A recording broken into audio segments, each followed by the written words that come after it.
소양강 댐이 만들어진 후 처음으로 대규모 녹조가 발생했습니다. 관계 당국은 연일 계속된 폭염 때문에 이 같은 현상이 발생한 것으로 보고 있습니다. 어찌된 일인지 취재했습니다. 장마가 끝나고 본격적인 휴가철이 시작됐습니다. 무더운 날씨를 시원하고 재미있게 즐길 수 있는 8월 강원도 축제 일정을 전해드립니다. 폭염이 기승을 부리면서 강릉 지역을 비롯해 도내 전역에 말벌 활동이 급증하고 있습니다. 말벌집 제거를 위한 소방 출동 건수도 늘고 있습니다. 춘천시가 불법 주정차 단속용 CCTV를 주정차 단속이 이루어지지 않는 야간 시간대 방법용으로 활용할 계획입니다. 이를 위해 시스템 구축을 마무리하고 오는 8일부터 운영될 예정입니다.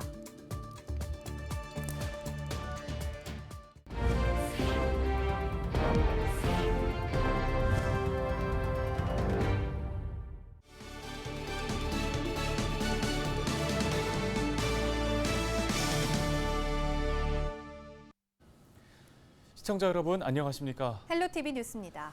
연일 찜통더위가 이어지면서 주민들의 불편이 큽니다. 온열 질환자가 쏟아지고 있고 농작물도 바싹 말라붙고 있는데요. 수도권의 식수원인 소양호에서는 녹조까지 발생했다고 하더라고요. 네, 그렇습니다. 제 뒤에 보시면요. 마치 녹차를 풀어놓은 것처럼 호수 전체가 진한 녹색으로 변했습니다. 지난 1973년 소양강댐이 생긴 이후 처음 발생한 녹조 현상인데요. 전소연 기자가 현장에 다녀왔습니다. 하늘에서 바라본 소양호 풍경입니다. 호수 위로 마치 잔디가 깔린 듯 진한 녹조가 가득합니다. 녹색 페인트를 풀어놓은 듯한 녹조는 소양호 상류에서부터 4km가량 이어져 있습니다. 녹조를 빨아들이는 흡착포를 물 위에 덮고 포크레인으로 나뭇가지와 부유물을 걷어냅니다. 하지만 진녹색으로 변해버린 물살은 불과 한 치 앞도 보이지 않습니다. 물을 직접 떠봤습니다. 진한 초록색 물에 부유물들이 둥둥 떠다닙니다. 미지근한 데다가 악취까지 나고 있습니다. 이런 대규모 녹조는 소양강댐이 생긴 지난 1973년 이후 50년 만에 처음입니다. 지역 주민들도 놀란 모습입니다. 옛날엔 안 꼈지. 물도 그 이끼가 앉는 것도 파랗게 앉았어. 지금은 까맣게 앉잖아. 소양호에 녹조가 끼기 시작한 건 지난달 28일부터입니다. 장마가 물러가고 연일 30도를 웃도는 찜통더위가 찾아오면서 수온이 높아졌기 때문입니다. 평소 25도 정도 수준이던 소양호의 물온도는 지난 1일 기준 33도까지 올랐습니다. 길었던 장마로 인해 상류에서 비료와 각종 쓰레기들이 떠내려온 데다 연일 폭염까지 이어지면서 지독한 악취를 풍기고 있습니다. 상류부에 속하는데 물이 많이 정체되어 있어요. 평상시에는. 거기다가 이번 여름은 유난히 좀 지금 덥잖아요. 그러니까 이 녹조 발생 요건이 아주 손쉽게 충족이 됐다고 볼 수가 있습니다. 어민들의 피해도 심각합니다. 평소라면 한창 조업에 나서는 시기지만 지독한 녹조 탓에 어려움을 겪고 있습니다. 안 움직여요. 예. 그러니까 이게 물속에 탁 들어가가지고 활동을 잘 안 해. 진짜 노하우가 있는 사람은 조금씩 잡고 그 물고기의 그걸 알아야 되잖아요. 근데 젊은 사람들은 잘 못 잡나 보더라고요, 요새. 한국수자원공사는 2일부터 선박과 장비를 투입해 녹조 제거에 나섰습니다. 하지만 완전히 녹조를 제거하는 데는 2달 가까운 시간이 걸릴 것으로 보여 당분간 주민들의 불편은 계속될 전망입니다. 헬로티비 뉴스 전소연입니다. 길었던 장마가 끝나고 소위 7말 8초라고 하는 본격적인 여름 휴가 기간입니다. 이 무더운 날씨를 재밌게 즐기다 보면 어느새 더위를 잊게 되는데요. 8월 강원도에는 어떤 축제가 준비되어 있을까요? 김수아 기자가 주요 축제 일정을 정리했습니다. 시원한 물바가지가 머리 위로 쏟아집니다. 아이들은 서로에게 물총을 쏘느라 정신없습니다. 어느새 더위는 잊은 지 오래입니다. 요즘 막 폭염도 떨어지고 막 그런데 이렇게 막 물도 쓰고 양동이도 맞고 하니까 되게 시원해요. 평창 더위사냥 축제로 놀러오세요. 평창 더위사냥 축제장 모습입니다. 사계절 내내 시원한 냉천수가 흐르는 땀띠공원 일대에서 진행되는데요. 축제는 이번 주 주말 6일까지 이어집니다. 물풀장뿐만 아니라 에어바운스, 워터매트, 물대포가 설치돼 있고 광천수 조교, 맨손 송어잡기 등의 프로그램과 다양한 먹거리도 준비돼 있습니다. 고원지대로 다른 지역보다 시원한 공기를 자랑하는 태백시의 여름축제도 빼놓을 수 없는데요. 한강 낙동강 발원지 축제가 태백 선선 페스티벌이라는 새로운 이름으로 진행되고 있습니다. 타 지역보다 선선하다고 해서 이름 붙여진 건데 축제는 이번 주 주말까지 이어지고요. 물놀이 태난장 파티, 황지연못 버스킹 공연, 야시장 등의 프로그램이 있으니 이번 더위 태백에서 피해보시는 것도 좋을 것 같습니다. 물놀이가 아니더라도 더위를 날 수 있는 방법은 다양한데요. 시원한 곳에서 야생화 보며 숲속을 거닐어 보시는 건 어떨까요?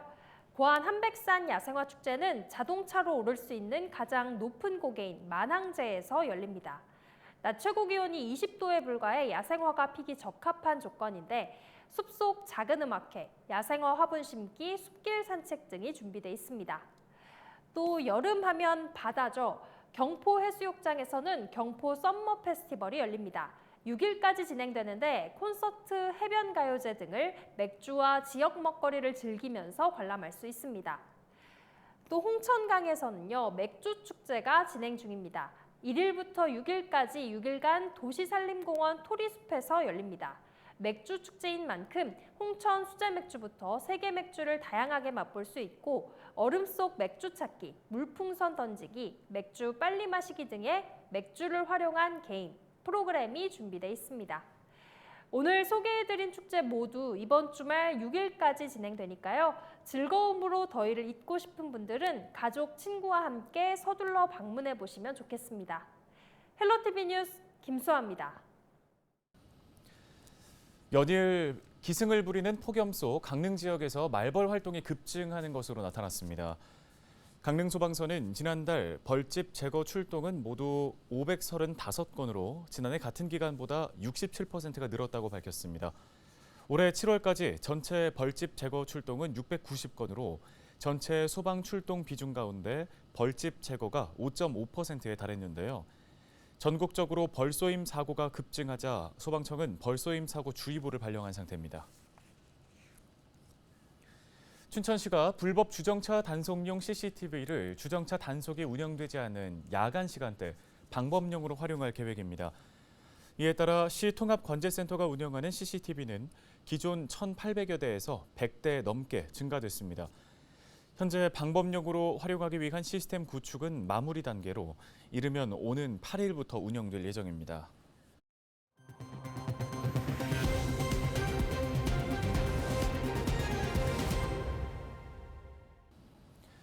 네, 앞서 보신 것처럼 이번 더위는 단순히 덥기만 한 게 아니라 자칫 생명까지 위협할 수 있는 만큼 스스로가 건강과 안전을 각별히 챙겨야 하는데요. 이런 가운데 고령의 어르신들이 폭염 속에서 밭일을 하다가 쓰러지는 사고도 이어지고 있어 걱정이 큽니다. 네, 이에 대해 지역 농업기술센터도 현장 예찰을 강화하고 있습니다. 홍하영 기자가 취재했습니다. 여름철 농민의 기상 시간은 조금 더 빨라집니다. 더위를 조금이나마 피해 밭일을 하기 위해서입니다. 해가 뜨기 전에 일을 시작해 오전 9시에서 10시쯤부터 휴식을 취했다가 해질 무렵 일을 마무리합니다. 하지만 폭염 속에서도 혼자 밭에 나가 일하는 농민들이 있어 한시도 안심할 수 없습니다. 안 하면은 더 수확이 안 되니까 어쩔 수 없이 뭐 죽기나 사냥 그래가 나가지만 해도 어르신들이 안 나가고 안 됩니다. 그리 꾸짖고 억지로 나갑니다. 나가서 일을 하고 말리면 뭐 집에 들어가라 해도 뭐 안 들어가고 일할 밭에 있는데 어떻게 합니까? 연일 폭염이 이어지고 있는 가운데 지난 7월 한 달 동안 온열 질환 추정 사망자는 11명. 대부분이 고령자로 무더위에 밭일을 하다 쓰러진 겁니다. 농촌진흥청과 질병관리청 등 관계당국은 폭염 상황을 심각하게 바라보고 기온이 특히 높은 12시부터 5시 사이에는 농작업을 전면 중지하라고 농민에게 강조합니다. 굉장히 심각한 상황이고 지금 70세 이상의 고령자가 대부분이어서 한낮에 농작업 활동은 중지를 하시는 게 지금 안전을 위해서 꼭 필요한 상황입니다. 긴급 회의를 통해서 그런 온열질환 예방 대책을 논의하고 마을에서도 방송과 이장 등을 통해 더운 시간에 혼자 일하는 일이 없도록 신신당부하고 있습니다. 농진청은 농작물 관리에 집중해오던 현장 기술지원단이 농업인의 온열 질환 사고 예방까지 맡도록 했으며 시군 농업기술지원센터도 농업인 안전에 대해 예찰 활동을 강화하고 있습니다. 여러 대책이 나오고 있지만 가장 중요한 것은 농민 스스로가 건강과 안전을 지키는 겁니다. 헬로티비 뉴스 홍아영입니다. 극심한 폭염이 연일 기승을 부리면서 건강관리가 무척이나 중요한 시기입니다. 전국에서 온열 질환 환자가 계속 발생하는 가운데 흔히 겨울철 질환이라고 생각되는 뇌졸중도 여름에 많이 발생하는 만큼 각별한 주의가 필요합니다. 서희동 기자입니다. 낮 기온 33도가 넘는 불볕 더위가 이어지며 체감온도 역시 35도 안팎을 기록하고 있는 요즘. 이럴 때 주의해야 하는 질병 중 하나가 바로 뇌졸중입니다. 뇌졸중은 크게 출혈성과 허혈성으로 나뉘는데 여름철에 발병 위험이 더욱 높아지는 것은 허혈성 뇌졸중입니다. 흔히 뇌경색이라고도 부르는 허혈성 뇌졸중은 혈전에 의해 뇌혈관이 막혀 뇌가 손상되는 것으로 땀 배출이 많고 실내외 온도차가 큰 여름철에 발생하기 쉽습니다. 어린이와 노인, 당뇨나 고혈압 등과 같은 만성 질환을 앓고 있는 사람은 더욱 조심해야 합니다. 기온이 높은 여름철 외부 활동으로 인해 땀 배출이 많아지는데 이럴 경우 혈액 점도가 높아져 혈액순환 저하되고 이로 인해 허혈성 뇌졸중이 올 가능성이 높아집니다. 에어컨 사용으로 외부 기온과 온도 차이가 높을 경우 교감신경의 활성으로 혈관이 수축되고 고혈압을 유발시킬 수 있는데 이 또한 뇌졸중을 발생시킬 수 있습니다. 여름철 뇌졸중을 예방하기 위해서는 탈수가 일어나지 않도록 충분히 물을 마셔야 합니다. 특히 고령층은 탈수를 잘 느끼지 못하기 때문에 목이 마르지 않더라도 물을 자주 마시는 것이 좋습니다.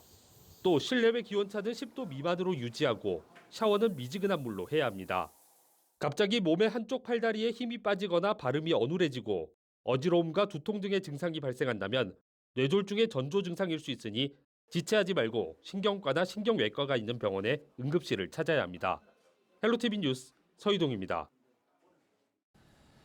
다음 소식입니다. 2일 오전 7시 50분쯤 강릉시 왕산면의 한 도로 공사 현장에서 57살 A씨가 15m 아래로 추락하는 사고가 발생했습니다. A씨는 출동한 구조대원들에 의해 심정지 상태로 인근 병원으로 이송됐지만 끝내 숨졌습니다. 경찰은 공사 현장 인근에서 날아온 벌을 피하려다가 발을 헛디디면서 사고가 난 것으로 보고 목격자 등을 상대로 사고 원인을 조사하고 있습니다. 강원특별자치도 교육청이 오는 26일까지 지역 12개 대학에서 도내 희망 고등학생 1,900여 명을 대상으로 대학 연계 진로 선택 지원 여름방학 프로그램을 운영합니다. 이번 프로그램은 지역 고교생에게 관심 있는 대학의 학과 체험 기회를 제공해 전공 선택 등 진로 진학에 대한 도움을 주고자 마련됐습니다. 프로그램은 사범대 교직 체험과 의학 분야 체험을 비롯해 예비 건축가, 간호, 호텔리어 등의 다양한 학과에서 15시간씩 진행됩니다. 춘천시가 예산 3억 4천만 원을 투입해 관내 택시 1,694대에 블랙박스 설치를 지원합니다. 블랙박스는 차량 이동 경로와 차량 내부, 전방 교통 상황 등을 기록하고 교통신호 준수와 과속행위 근절에도 크게 기여할 것으로 기대되고 있습니다. 설치 후 5년 이내에는 임의로 폐기하거나 양도할 수 없으며 시에서 요청할 경우 영상을 제공해야 합니다. 횡성군이 횡성공항 이용객들을 위해 횡성공항 먹거리단지 주차공원을 조성합니다. 횡성공항 먹거리단지 주차공원은 사업비 19억 원을 투입해 93변의 주차장과 휴식 공간을 조성합니다. 횡성군은 이번에 확보된 주차장으로 일정 부분 주차 수요를 맞출 수 있을 것으로 보고 있지만 앞으로 추가 사업지 확보와 주차장 조성을 검토하고 있습니다. 동해시 동물보호센터 건립 사업이 8월 중 첫 삽을 뜰 계획입니다. 동해시 동물보호센터는 국도비 등 20억 원을 투입해 송정동 1708번지 일대에 지상 2층 규모로 건립될 예정입니다. 센터에는 사육실과 휴게실, 미용실과 진료실 등이 들어서고 내년 3월 중 완공을 목표로 사업을 추진합니다.